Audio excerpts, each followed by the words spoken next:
Mesdames, Messieurs, peuple congolais, quel point commun existe-t-il entre les génocides de Chakona et cette tentative de génocide des élèves à Brazzaville et après?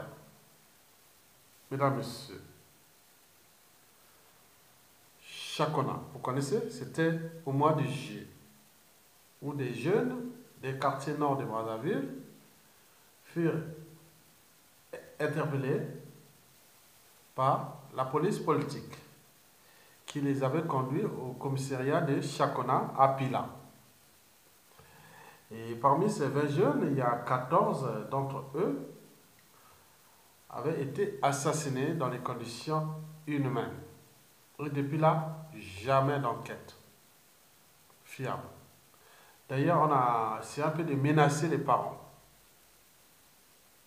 Comme si ces élèves ou ces enfants, certains même instruits, bien éduqués, avaient pris rendez-vous pour venir mourir dans un commissariat. Et je voulais toujours dire que si et seulement si cela arrivait sur les Noirs ici en Occident, où 20 jeunes Noirs peuvent être interpellés et massacrés, 13 d'entre eux, 14 d'entre eux massacrés dans les conditions qu'on a vues au Congo-Brazzaville, qu'est-ce qu'on dirait? Ce serait un baisse mondial, non? Mais là, rien du tout.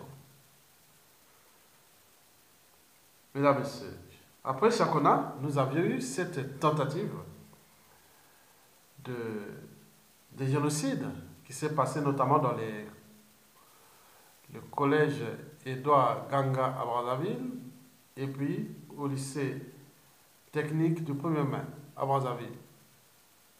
Toujours, on retrouve toujours quoi? Les jeunes. Toujours les jeunes.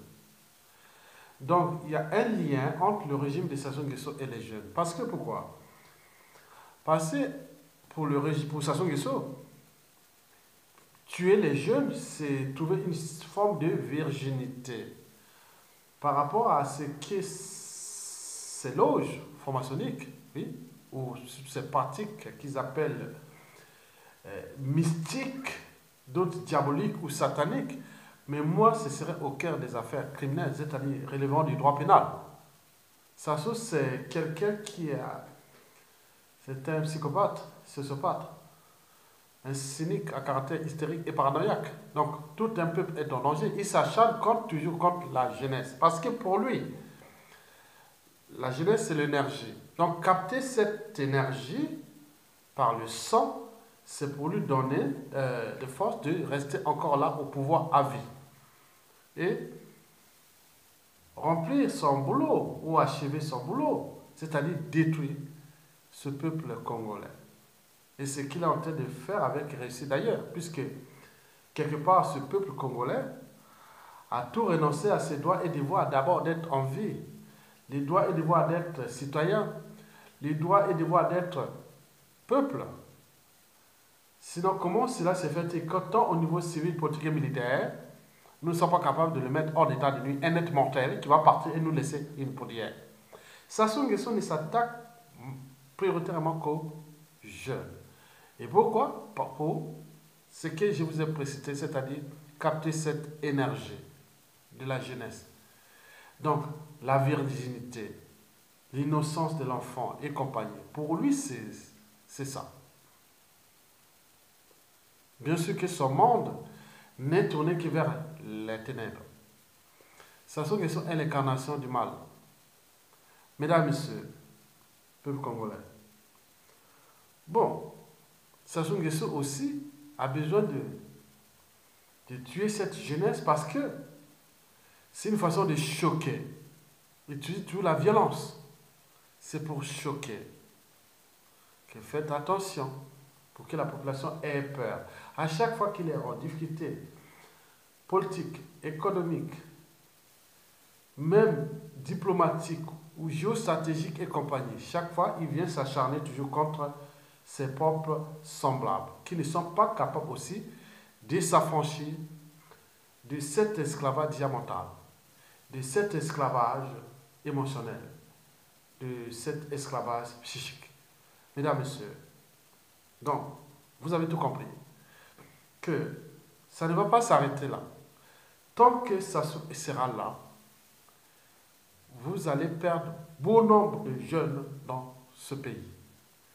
Déjà par ces génocides de masse, ces tentatives de génocide de masse, n'oublions pas des disparitions forcées ou même suspectes. Et depuis déjà ces 3 dernières années, on vaut, d'après les chiffres officieux, on parle de 5000 morts, des jeunes tués. Officiellement, on dirait que depuis le coup d'État constitutionnel de 2015, on parle de 200 là.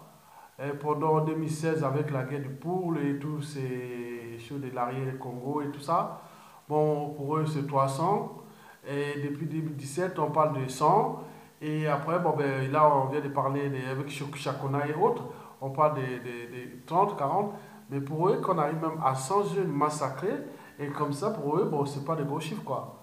Donc, ils ont besoin du sang, du goût du sang des autres, pour rester là au pouvoir, croyant que c'est une force supérieure, c'est mystique et compagnie. Mesdames, Messieurs, vous avez compris que tant que vous continuez à s'indigner, au lieu d'agir, de le faire partie, quelqu'un qui s'est accaparé de tous les moyens colossaux de l'État, les moyens sont les moyens déjà de la police, qui consiste à traquer ces gens et les prendre. Tous les moyens aussi des polices parallèles, ou privées d'ailleurs, qui sont là pour chercher les individus, à aller les prendre et à les tuer sous forme de bébés noirs, de katakata, d'andimbis, de tout le colina. Ils ont mis toutes les formes pour faire peur. Mais en réalité, ils répondent toujours à même cahier de charge. Ça sauver, tuer ces jeunes. Donc, ça se trouve encore là. Donc, nous allons perdre encore beaucoup de jeunes. Ça, c'est sûr et certain. Donc, pour éviter que nous perdions beaucoup de jeunes, parce que pour tout pouvoir politique, pour toute société et civilisation, la jeunesse, on mise sur la jeunesse, parce que c'est elle qui est déjà de la transmission déjà de la génétique, oui, la procréation, c'est elle qui va multiplier l'humanité à fonctionner toujours avec la procréation, les jeunes, et oui, c'est elle qui construit les sociétés et autres. Mais nous, on est en train de tuer la jeunesse. Et donc, un peuple ou un pouvoir politique qui s'attaque à la jeunesse, donc il s'attaque, comme on dit, quand on s'attaque quelqu'un qui s'attaque à l'eau, attaque sa propre existence, parce que l'eau, c'est la vie. La jeunesse, c'est pareil. Tout gouvernement doit mettre tout son paquet sur cette ressource, mais ça se en train de la tuer. Les enfants étaient traumatisés. Et je voulais vous dire que ça n'est pas éternel. Ça c'est un être mortel à un début et une fin. Et qui n'a pas le monopole de ce qu'il fait. Il fait ça parce que je vous l'ai dit qu'il a assez accaparé de tous ces moyens colossaux de l'État. Nous les connaissions.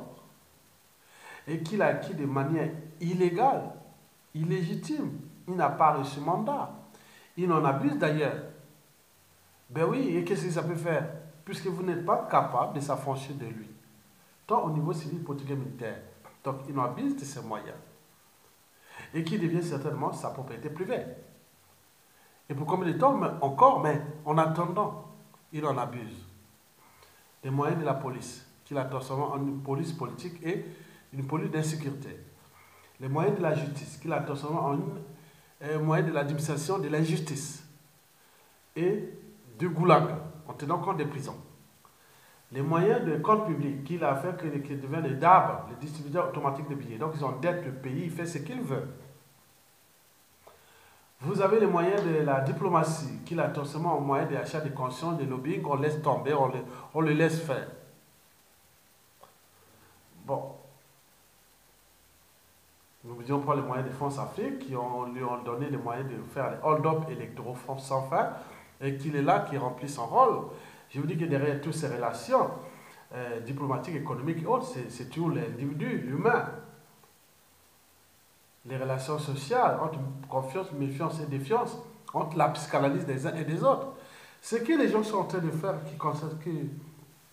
qui ne savent pas, ce que je vais parler tout à l'heure, mais il faut savoir que derrière ces relations, c'est toujours le passif des uns et des autres, au terme de psychanalyse, le parcours de quelqu'un, le retour d'expérience, les traumatismes, les chocs émotionnels, tout ça, ça impacte.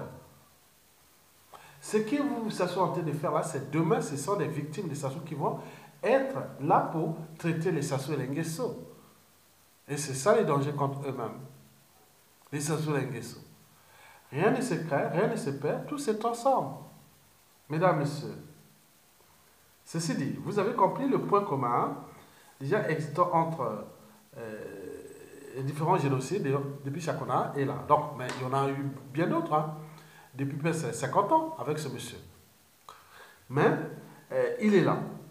Quelque part, on dit non, mais quelle chance, parce qu'il représente quand même un peuple qui a une particularité anthropologique et sociale qui est quand même ailleurs. On dit non, c'est pas possible. Des individus plus ou moins intelligents, peu organisés, moins structurés. Le pire des combles, c'est qu'ils ne sont pas courageux. C'est des peureux, c'est des lâches, c'est des traîtres, c'est des justeurs et compagnie. Comment dans cet environnement, ça se l'accomplit? C'est bien sûr qu'il a éveillé la conscience des uns et des autres. Bien sûr qu'il va laisser sur un plateau d'argent, oui, des scénarios, des situations que d'autres vont utiliser majoritairement au départ contre eux, contre les Sassou et les Nguesso. Dans un environnement que les gens vont dire, ah tiens, un monsieur qui s'est tombé, il va dire que s'acharner sur les Sassou, et les enfants, petits-enfants, et tout comme un acharnement, on va crier quoi? Tenez, regardez ce que Sassou avait fait. Voilà, c'est ça qu'il a fait aux autres. Vous voyez? C'est ça qu'il a fait aux autres. Donc, nous avons des intelligences multiples. Donc, on a tout compris que, voilà, c'est que ça soit un livre sur un plateau d'argent, ça peut être un fait d'entraînement, ça peut être un fait de conditionnement, des réflexes et compagnie. Mesdames, Messieurs, donc je reviens sur la situation là. Vous avez constaté que la plupart des victimes de Sassou de ces 2 dernières années, surtout les jeunes, des Chakona, plus ceux-là, bon, ben, ça crée vraiment des traumatismes. Je reviens sur le cas de cette tentative de génocide de masse, et qui en réalité consiste à faire de la diversion. Parce que Sassou Nguesso avait des problèmes à régler, déjà des problèmes de livres qui venaient de sortir sur le génocide de Lari. Il me semble qu'il y a un autre qui va écrire un livre sur les génocides du Congono. Et on parle des génocides sur les trucs de Tourou. Les gens disent que les génocides de Chakona va être écrit. Les génocides, tentatives de génocide des élèves au collège Edouard Ganga et au lycée 1er mai à Brazzaville va être écrit. N'oublions pas tout ce qui est là. Donc tout ça, donc pour faire ça, il faut la diversion, ce soit des stratégies de diversion. En mélangeant cette diversion plus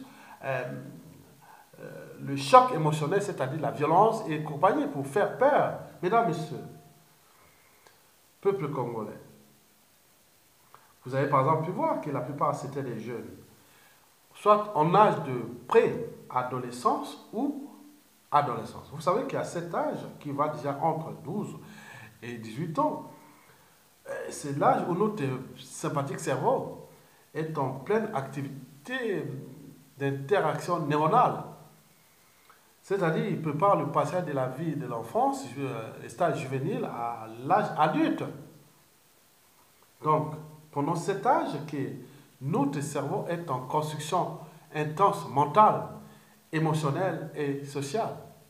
En tenant compte déjà de cette psychanalyse. Psychanalyse, c'est-à-dire, depuis la naissance jusqu'à l'âge de 18 ans, à majorité, nous avions eu un parcours de chocs, de joie, de déboires, de autres. Ça a construit un socle qui touche d'abord les relations affectives, sociales et aussi cognitives, liées à l'intelligence. Donc le choc émotionnel subi par les élèves là va certainement affecter 3 cerveaux. Le reptilien, le social, le cognitif, le limbique, c'est-à-dire celui de la formation de la mémoire et des émotions, qu'on appelle le cerveau affectif, mais aussi le cognitif, le plus gros, c'est-à-dire celui de l'intelligence, du raisonnement, de la parole et autres. Certains enfants ne pourront même pas parler parce qu'ils ont été tellement choqués, ils ne pourront même pas parler. Et ça peut bloquer au niveau même du raisonnement, du doute, de la pensée et même de l'intelligence. D'autres ont été traumatisés. Donc, des chocs émotionnels. Et quand on parle d'émotion, on parle du système limbique, le cerveau des émotions et de la formation de la mémoire. Nous en avons deux mémoires principales, la mémoire courte et la mémoire longue.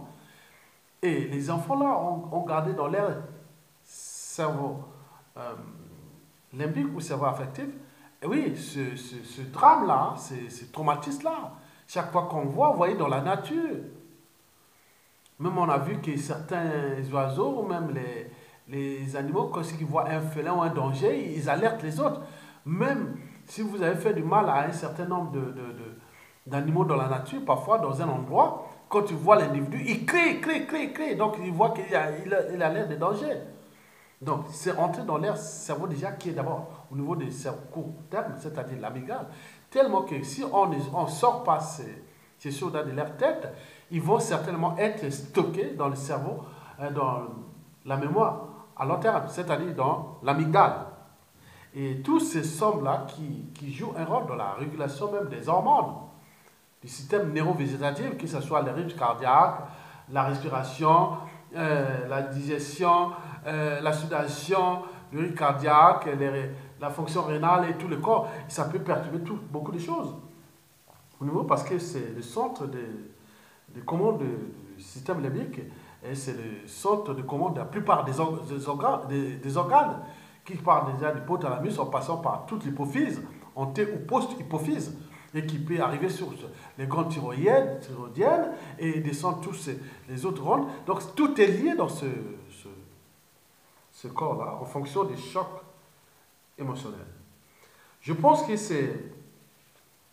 ces enfants ont subi certainement un traumatisme. Et que ce traumatisme est subi par cette vague de ce qu'on appelle pour le commun des mortels, et de tous on parle de la sorcellerie. Bon, ça me fait rigoler. Bon, je pense que ça a aggravé déjà par... Oui, ça, c'est vrai qu'il y a eu un choc émotionnel parce que quand vous arrivez, que vous parlez, pourquoi ces enfants-là tombaient, qu'il n'y a pas d'autres personnes, des adultes, et quel est le produit, donc on ne sait pas, est-ce que c'est un gaz, est-ce qu'on ne sait pas, c'est intentionnel, c'est criminel. Pourquoi les gens parlent de sorcellerie alors qu'ailleurs on parle d'affaires criminelles? Sorcellerie, ça ne veut rien dire. Sorcellerie, c'est le Moyen-Âge. Bien sûr, oui, bien sûr que ça, c'est ce que Destiné Doukaga a fait en complicité avec le régime pour traumatiser les enfants et autres. Bon, ça rentre dans les cas des facteurs aggravants.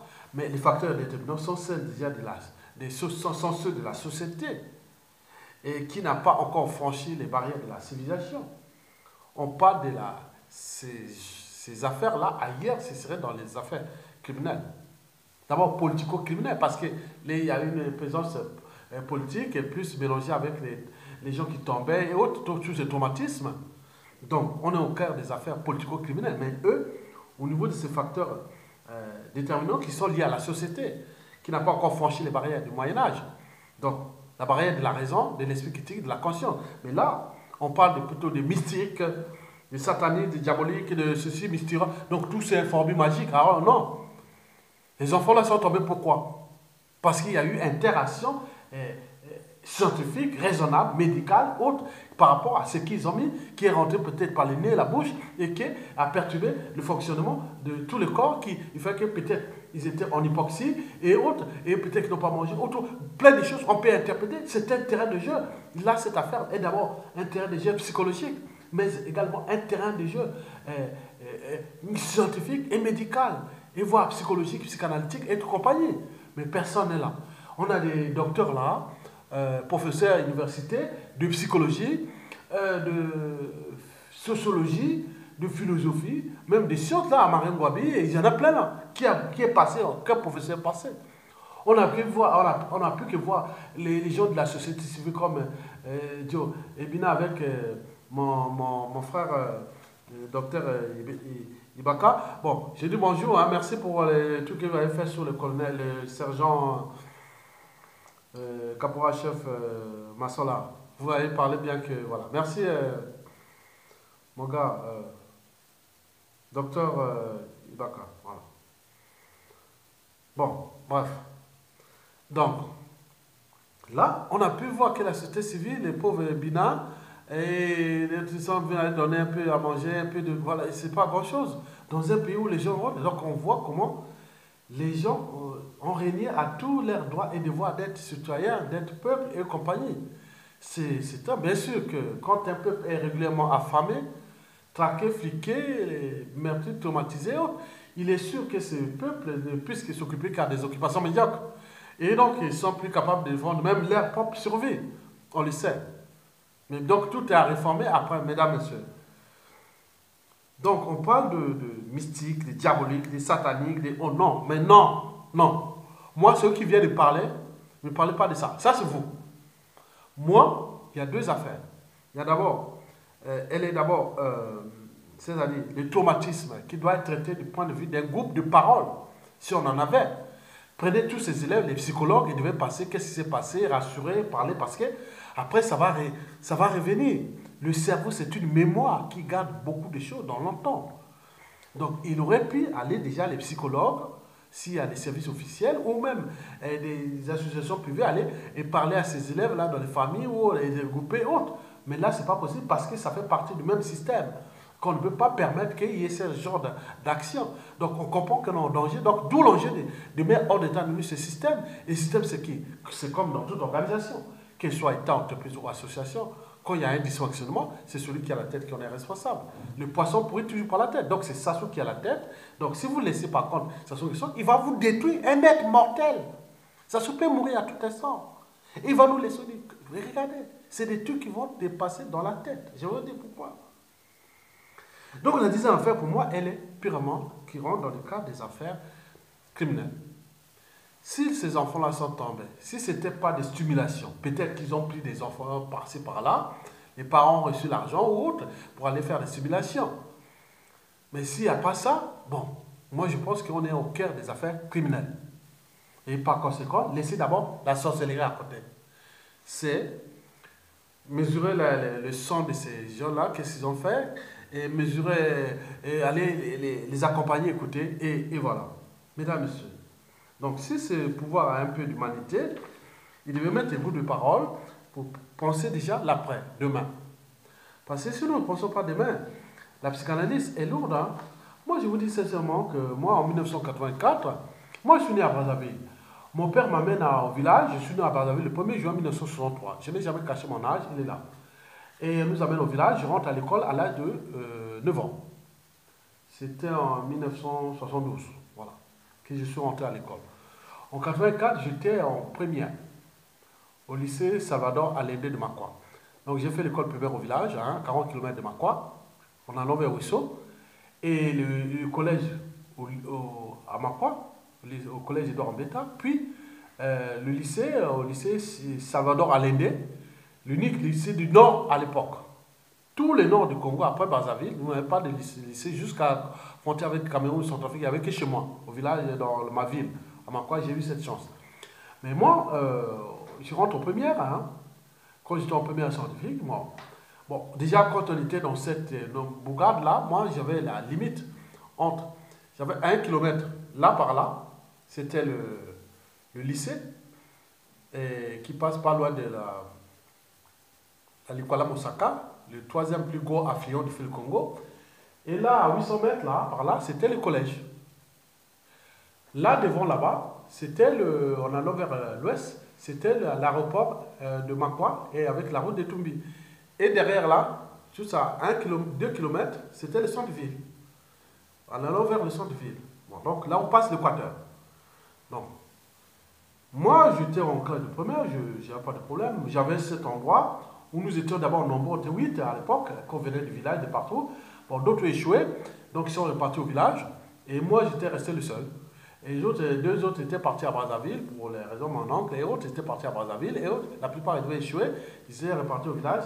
Et donc moi je suis resté là tout seul. Moi j'avais combien 800 mètres carrés. 800, oui, 800 mètres carrés. Où je cultivais les maniocs, les pommes, les maniocs, il y avait l'oseille, et la plupart des légumes et tout ça, les papayes et tout ça. Et j'avais tout ça, il y avait rien. Donc j'avais un système d'auto-alimentation passive, moi-même. Et quand j'avais besoin de poissons, j'attendais soit un week-end sur trois, j'allais chercher les poissons, la viande au village et autres.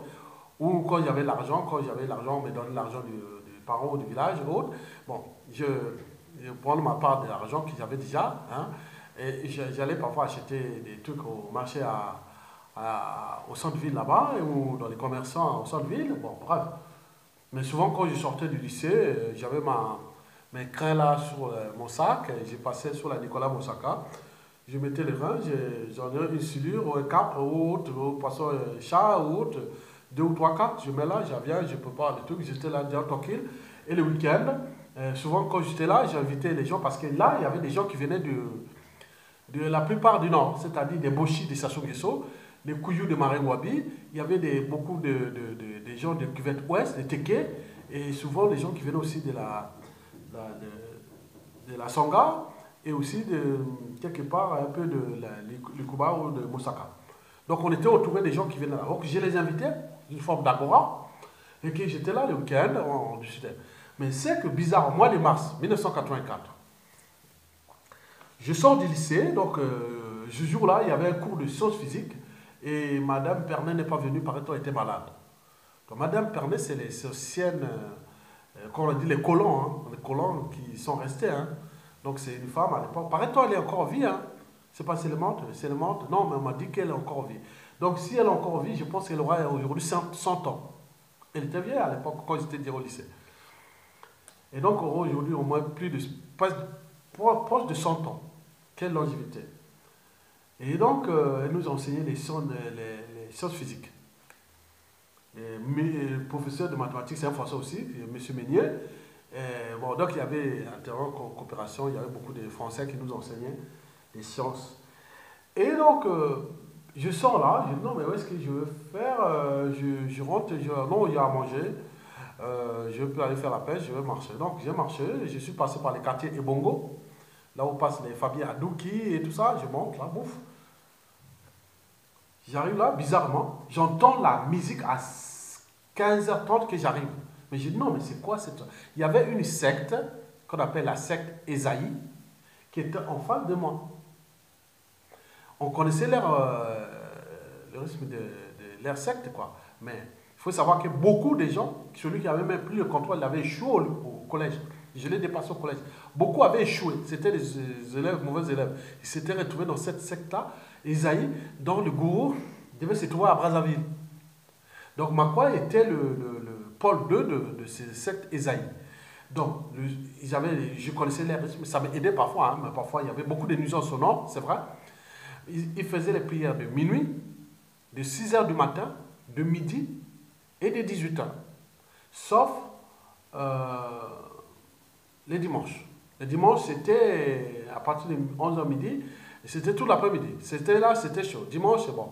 Nous, parfois, ça nous nuisait parce que dimanche, les autres venaient du lycée Salvador Allende là-bas, qui venaient des autres, venaient dans notre agora, on réfléchissait sur, pas politique, on parlait de mathématiques, de sciences, moi je vais être médecin, d'autres vont dire que moi j'aurai le bac, je vais être pilote et autres, mais il y a eu beaucoup de gens j'ai eu ça, il n'y a pas de souci. Et donc j'arrive là, j'entends que ça tape là, mais bizarrement les 15h, non, mais c'est à partir de 18h, il n'est pas, non, il n'est pas. Et donc j'arrive là, il est transféré au mois de mars, hein, et c'était l'avant les derniers trimestres. Et donc, l'entrée du dernier trimestre, ouais, c'est ça. J'entends les bruits, boum, boum, boum, boum, boum. 30 personnes qui chantent, mais je ne sais quoi. On dirait qu'ils s'approchaient de chez moi. J'étais dans la maison, parce que chez moi, dans cette maison, il y avait 2 chambres et un salon. Et la chambre, j'ai laissé quand les gens passaient de passage qui m'amènent. J'avais ma chambre tranquille et le salon. Donc mes affaires. Je vois, ils rentrent là, pouf, je vois que ça s'approche. Je dis non, non, mais c'est quoi? Je vois là, ils arrivent là avec les tam-tams là et tout ça. Ils criaient là, il y a des sorciers ici, sorciers, sorciers, ils font ça. Et donc, ils sont arrivés dans la maison, ils ont tourné tout autour de la maison. Ils sont rentrés à l'intérieur, ils ont saccagé mes cours, ils ont saccagé mes habits, ils ont tout saccagé. Ils ont tout saccagé. Oh oui, il y a les diables ici. Non, non, non. J'ai dit non, j'ai crié au monsieur, mais non, quoi, je suis diable, moi j'étais avec toi au collège. Non, il ne voulait même pas entendre ça. Tous ces gens ont saccagé mes cours. Par de justesse, je suis sorti, j'ai réussi à fouiller. Pieds nus, mais parce que je n'ai pas eu le temps de mettre les. J'ai couru jusqu'à 500 mètres là pour aller trouver ma tante maternelle, la petite sœur de ma mère. Je vais rencontrer l'histoire. Non, mais c'est pas possible. Oui, c'est vrai. Donc, non, non, je ne vais pas là-bas, je ne vais pas. Non, on m'a accompagné pour prendre seulement quelques de mes affaires. Il était 18 heures, il faut commencer à faire nuit. J'ai pris quelques de mes affaires, pas grand-chose, quelques livres, quelques affaires. Et d'autres étaient déjà saccagés, ils ont déjà passé par là. D'autres, ils ont pris. Hein. C'était vraiment un saccage. Et donc, moi, je reste là-bas. On me fait dormir dans une piole là-bas. Il y a beaucoup de monde là-bas. Et donc, je n'aime pas l'endroit. Mais si je partais tout le temps chez ma tante, là, c'était vraiment, je me trouve dans 9 mètres carrés, alors que j'avais plein et tout. Donc, j'ai décidé le matin que non, je ne veux pas à l'école, je vais aller au village. Je vais aller devenir paysan. Comme mon père, j'ai les 3 hectares de cacao. De mon côté de mon père, il y a les champs il y a les hectares de cacao plus les trucs d'agriculture. Déjà, c'est mes grands-parents là-bas. J'ai dit non, mais je vais être paysan. Donc, je ne vais pas là, j'ai été choqué. J'ai été choqué. Et donc, j'ai dit non, mais je vais passer les vacances. En fait, je voulais faire la début, non, je vais passer les vacances. Je vais venir dire ça. Ma tante a dit non, mais tu veux partir au village? Oui, je veux partir au village. J'ai dit non, mais qu'est-ce que tu vas faire là? Non, il faut que j'aille respirer un peu 2 jours. Non. 2 jours, on m'a dit non, non, il ne vient pas. Non, non, les profs, ils ont dit non, mais Aya Tonga, on ne le voit plus, il n'est plus là. Un bon élève, il est où? Non, il est au village. Mais qu'est-ce qui arrive? Non, il y a eu quelque chose qui a viré là-bas. On a saccagé chez lui, on a voulu le tuer même, autre. Et donc la nouvelle est arrivée juste à Brazzaville, parce que une des tantes maternelles travaillait au centre social de Makwa. Donc elle a appelé Brazzaville pour dire non, voilà ce qui est arrivé à Isidore, voilà, à Yatonga. Et donc, qu'est-ce qu'on fait? Il dit non, mais il faut le faire pour qu'il faut les calmer, trouver l'endroit qui peut rester là, terminer l'année, et il va revenir à Brazzaville. Et donc, moi, je ne voulais pas aller à Brazzaville. Non, mais là, tu vas à Brazzaville, là où tu es né à Brazzaville, tu vas revoir là où tu es né. Bon, je dis, bon, je vais aller peut-être passer les vacances, pourquoi pas. Bon, donc, c'est l'explication. Je ne voulais pas aller faire les études là-bas à Brazzaville. On m'a dit, non, mais tu vas aller là-bas, mais et tu vas revenir. Oh, donc, on m'a fait ça, on m'a roulé quand même. Hein. Donc, mon oncle qui était le chef du service du budget, hein, de direction générale du budget congolais, un haut fonctionnaire, hein, le budget congolais, c'est lui qui le fait, quoi. Voilà. Le prédécesseur du ministre de l'économie et des finances de la période de transition, voilà, au Congo-Brazzaville, vous connaissez le nom. Voilà. C'était son prédécesseur au budget. C'était le petit frère de ma mère, après ma mère. Donc, ils n'étaient pas. Donc, moi, j'ai passé là-bas, là, je suis venu faire l'école là, j'ai terminé l'année, mais c'était dur. Bon, les moyens n'étaient pas bons hein, à la fin. Donc, je suis passé là-bas et je devais revenir là. Soit là, on m'a dit non, mais tu ne dois pas redoubler, mais parce que tu as subi un traumatisme, mais on ne va pas te faire redoubler parce que les autres étaient bons et autres bons. Donc, je pars là-bas. Bon, ben, mon oncle dit non, tu ne vas pas. J'ai appelé le proviseur pour à Pointe-Noire et j'étais un ami et autre, hein, donc tu vas aller à Pointe-Noire. Tu vas aller terminer ton lycée à Pointe-Noire. J'ai dit non, pas question. Je dois repartir au village. Je vais aller. Non, non, non, non. Tu ne vas pas le billet pour aller. Donc on m'a empêché, je voulais revenir. Non, non, je vais revenir au village. Non, non, non, non, tu dois partir à Pointe-Noire.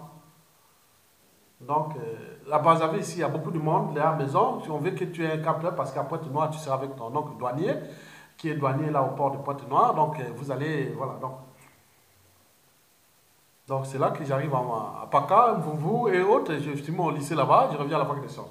Donc, depuis là, je ne suis plus allé dans cet environnement, même si, même si ces enfants, il y a eu un gars là-bas qui m'a venu me voir quand j'étais à la faculté des sciences, là, à Marais-Gwabi. Il a dit, il s'excuse de ce qui s'est passé, vraiment c'était inhumain, ce qu'on a voulu te faire, et autres, mais ils sont encore là, ils sont là. Mais quel individu, quand on parlera des sectes au Congo-Brazzaville, quand ça se va tomber, quand on va mettre les lois sur les églises de réveil et autres, est-ce qu'il y aura un partenaire qui s'appelle Ayatonga? Donc c'est ça. C'est pour vous dire que tout ce qu'on a dit, l'histoire se répète, le monde de causes et des conséquences. Rien ne se crée, rien ne se perd, tout se transforme. Donc vous faites des traumatismes aux gens et des gens par rapport à l'air psychanalyste, la haine, la vengeance et tous ces trucs-là. D'autres se peuvent de faire ça avec philosophie, mais d'autres non. Donc c'est pour vous dire que ces gens sont là. Mais ça se tombe, mais je vais les retrouver, ces gens-là. Beaucoup ont mon âge, beaucoup sont des vieux aussi. Mais pourquoi? Qu'est-ce que j'étais comme sorcier? Je sors de l'école et on vient saccager sur moi toutes ces affaires. Je n'ai jamais récupéré mes affaires, jamais. Je ne suis plus reparti là, dans cet endroit-là, depuis 1984. Alors que c'était le monde où tout le monde venait. Du nord au sud, de l'est à toi, on appelait ça l'agora. Nous réfléchissions nos utopies. Ayatonga a tiré tous les gens venaient du nord. Aujourd'hui, il y a des officiers supérieurs militaires congolais. Il y a des professeurs d'université. Il y a tous ceux qui écoutaient ce que je disais en forme dans l'agora. Parce qu'ils sortaient déjà du lycée. Mais bon, bien sûr, il y avait l'internat et tout ça. À l'époque, c'était bien. Ce n'est pas l'école que ça soit détruit depuis qu'il est arrivé. Et il a commencé à détruire ça jusqu'aujourd'hui, qui se partait. On cherchait à tuer les élèves. Mais nous, à l'époque, on avait encore que 4 ans de Sassou Nguesso. Il y avait encore des repères. Mais ça, depuis là, il a tout détruit. 4 ans après, il a tout détruit. Donc, moi, ces gens-là que je passe, c'est ceux qui, à Makwa, connaissent l'endroit. Je vois ça sur Google Maps et autres. Je vois l'endroit. Mais nous aurons des comptes à régler sur cette affaire-là. Parce que tous, je vous connais tous. Parce que je ne sais pas ce que vous avez fait là. La secte Isaïe. Je sors là, boum, boum, boum, boum, boum, fauché, mais fois par terre, je suis devenu quelqu'un qui sort là avec mes cours, que j'ai regardé les cours, gars, que donc demain, c'était vendredi, on dit vendredi, demain vendredi, j'aurai le cours d'histoire géo, j'ai le cours de mathématiques, j'ai de biologie là, moi je faisais comme ça, je vais réviser ça, voilà, donc, maintenant tout était parti, on fumait, donc j'ai que ça. Et le monsieur là, c'est qu'ils ont redoublé. Ils ont échoué tous au collège, Edouard Beta. Le monsieur là, moi je connais son nom. Mais ironie d'histoire, parce qu'au fait, ceux qui étaient aussi à côté, bon, c'est des quartiers Ngaré. Bien sûr, Ngaré, c'est des mélanges entre Teke et Makwa. Mais le monsieur là qui est à côté, que je connais même la famille de West, qui ont vécu d'ailleurs à Dolisie, c'était des gens qui me parlaient de Dolisie à face, qui faisaient du karaté West. Mais il aurait pu, quand même, son père et autres, est venu mon secours, mais personne n'est venu me là. Donc, vous voyez déjà ça. Donc, mais demain, on va se croire. Donc, tous ceux qui m'ont aidé, c'est tous ceux qui étaient du côté de ma tante maternelle et de tous d'autres en bas, pas loin de mes voisins. Alors que, bon, ben, bien sûr que c'était un peu malheureux parce que les enfants n'ont pas aussi réussi à l'école et c'était une façon de s'entendre pour. Voilà. Moi, j'étais là tout seul, je prenais mes écoles, je venais dormir à la maison, j'ai invité les gens et autres. Mais je n'avais rien faire. Et les week-ends, 1 sur 2, je prenais le vélo, je partais au village, je passais le week-end au village. Oui. Et sinon, je faisais des trucs ici, et j'allais visiter tous les villages périphériques, jusqu'à Mboli, à Tekou, à Bela, et tout ça, j'ai fait ça. Moi, j'étais quelqu'un qui voulait savoir des choses, quoi. Mais c'est malheureux, si ceux qui vont écouter cette vidéo, c'est quelque chose de secret d'histoire que je n'ai jamais dit ça, mais beaucoup sont honteux. Ils ont honte. Et il est là, Aya, vivant. Et à Makwa même, beaucoup ont dit non, mais même au lycée, et d'autres, non, mais pourquoi tu as fait ça? Vous les Makwa, vous êtes quoi? Non, c'est pas les Makwa, c'est une secte qui s'appelle Esaïe. Et en face de cette secte, il y avait un certain Ayatonga. Et dans cette secte, il y avait beaucoup des anciens élèves qui étaient avec moi au collège. Edouard Ombeta soutient à 800 mètres de là. Et qui avaient déjà échoué. Qui ont trouvé là le moyen de faire, tu sais pas, ils venaient chanter, danser, faire les trucs là. Ils dormaient même là, avec les femmes et autres, je ne sais pas ce qu'ils leur demandent. Mais j'ai passé, je dis bonjour. Je ne suis jamais rentré là. Je dis bonjour, bonjour, bonjour. Calmement, et je sortais pour aller soit au lycée, soit quand je partais au collège, et où je vais me promener vers l'aéroport de ou que je prenais le vélo derrière pour aller à 1 km demi là ou 2 km là. J'arrivais au centre-ville et je traversais la Nicolas Mosaka et je rentrais chez moi dans ma terre côté Jean Tibal qu'on appelle Makwa Opa. Oui, donc il n'y avait pas grand-chose. Donc, mais ils n'ont été pas bien. Donc, vous imaginez que les phénomènes de type ce que moi j'ai subi, et même surtout ces élèves de Chakona ceux avec des opérations Kuluna, Kata Kata, Bébé Noir et tout ça, c'est toute une organisation qui est structurée par le régime. Parce que dans toute organisation, quand il y a un dysfonctionnement, c'est toujours celui qui a la tête qui est responsable. À la tête du Congo, c'est Sassou. Donc le jour où Sassou va tomber, vous verrez que le droit viendra toujours, mais il y a toute une réforme des mentalités, des habitudes et des comportements qu'il faudra mettre en place. Mais donc, en attendant, les phénomènes de type ce que vous avez vu avec ces jeunes-là vont certainement se multiplier. Ça, il n'y a pas de problème pour le régime, pour faire peur, pour traumatiser. Mais ils ne savent pas que c'est les impacts après par rapport à ce que j'ai subi. J'ai la haine des sectes et surtout cette Esaïe. Moi, si j'arrive au Congo-Brazzaville et qu'il y a les pouvoirs, qu'au niveau fiscal ou judiciaire ou autre, je mettais tous les moyens pour mettre hors d'état de nuit cette secte Esaïe et qui m'a saccagé mon soeur, qu'on ne me répare pas ses torts et qui m'ont fait là. Moi, je ne pardonnerai jamais. Donc, vous imaginez les chocs qu'on crée parce que ces enfants sont traumatisés, d'où le pour des groupes de parole. Il faut des gens pour donner des paroles, pour parler, pour qu'ils puissent libérer ça. S'ils ne libèrent pas ça, les enfants, certains enfants ne peuvent même plus parler. Ils sont bloqués. Ça va avoir des conséquences dans l'espace et le temps. D'autres vont avoir des conséquences sur les femmes. Parce que quand les garçons vont dire, ils s'identifient femmes sorcières comme Dukaga, et d'autres femmes et autres. Donc c'est des trucs dans la tête. On ne sait pas ce qui est dans la tête de l'individu. Nous avons 110 milliards de neurones. Et parmi ces 110 milliards de neurones du cerveau, il y a des mécanismes complexes qui sont liés à notre parcours, qu'on appelle la psychanalyse. Le parcours depuis les chocs émotionnels, les joies, les déboires, les crises, tout ce qui est enfoui dans notre cerveau. Mais si vous ne comprenez pas ça, quand il arrive une situation que derrière un homme politique, un président, ministre, député, ou femme, ou mari, ou parent, ça cache toujours parfois une psychanalyse. C'est-à-dire un parcours, un choc subi à un moment donné. Donc je vous ai parlé de ce choc-là. C'est l'unique choc émotionnel que j'ai subi dans ma vie au pays. Celui-là, de cette secte Esaïe. Mais sinon ma vie au pays se fait vraiment tranquille. Mais là, je vous ai dit ce que je vous ai subi avec ses conséquences à venir dans l'espace et le temps.